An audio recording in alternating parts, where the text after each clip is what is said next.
নচিকেতার একটি গান, আমার ঠিকানা তাই বৃদ্ধাশ্রম। কম বেশি সকল বৃদ্ধ মানুষের খুব পছন্দের একটি গান। বয়স হলেই ছেলে মেয়েদের কাছে অপ্রয়োজনীয় বস্তুর মতো ব্যবহার পায় বাবা মায়েরা। সব শেষেই ঠাঁই হয় বৃদ্ধাশ্রমে। এমন চিত্র আকছার দেখা যায় খবরের শিরোনামেও। অসহায় বাবা মায়েদের বহু কাহিনী উঠে আসে, কিন্তু জলপাইগুড়িতে চোখে পড়ল এর উল্টো চিত্র। মা বাবাকে শ্রদ্ধার সঙ্গে পূজিত হচ্ছে জলপাইগুড়ির পান্ডাপাড়ার সারদা শিশু তীর্থ বিদ্যালয়ে। তার যে স্নেহ ভালোবাসা থেকেও অভিভাবকরা শিশুদেরকে বঞ্চিত করছে, সেটাও আমরা তাদের সামনে তুলে ধরেছি এবং একটা ভব্য দৃশ্য তারা দেখতে পেয়েছে এবং সমস্ত মায়ের চোখে এবং শিক্ষার্থীদের চোখে একেবারে অশ্রু ধারায় ভরে গেছে। একটা আবেগপ্রবণ অনুষ্ঠান এবং সমস্ত অভিভাবকরাও খুব সুন্দরভাবে নিয়েছে। বাবা মার প্রতি ভালোবাসা, বাবা মায়ের ছেলে মেয়েদের প্রতি ভালোবাসার বন্ধনে জড়াতেই এই অভিনব উদ্যোগ নিল পান্ডাপাড়া সারদা শিশু তীর্থ বিদ্যালয়ের শিক্ষিকারা।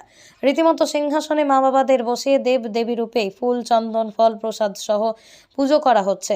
এই নয়া উদ্যোগে খুশি সকলে। বৃদ্ধাশ্রম শব্দটিকে মুছে ফেলতে স্কুল কর্তৃপক্ষের প্রথম পদক্ষেপ এই নয়া উদ্যোগ।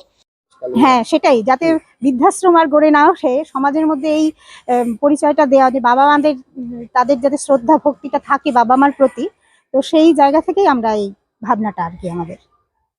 বর্তমানে ডিজিটাল যুগে যেখানে ছোটবেলা থেকেই বাচ্চারা মোবাইলের প্রতি আসক্ত হয়ে পড়ছে, অন্যদিকে বাবা মায়েরাও কাজের ব্যস্ততায় বাচ্চাদের সময় দিতে না পারায় দূরত্ব ক্রমেই বেড়ে যাচ্ছে। এর থেকেই বাবা মার সঙ্গে বাচ্চাদের টান কমে যায়। রাস্তার অলিতে গলিতে চোখে পড়ে গজিয়ে ওঠা বৃদ্ধাশ্রম। এই চিত্র খানিক বদলাতেই এই উদ্যোগ সারদা শিশু তীর্থ বিদ্যালয় থেকে সুরজিৎ দে, লোকাল 18 বাংলা।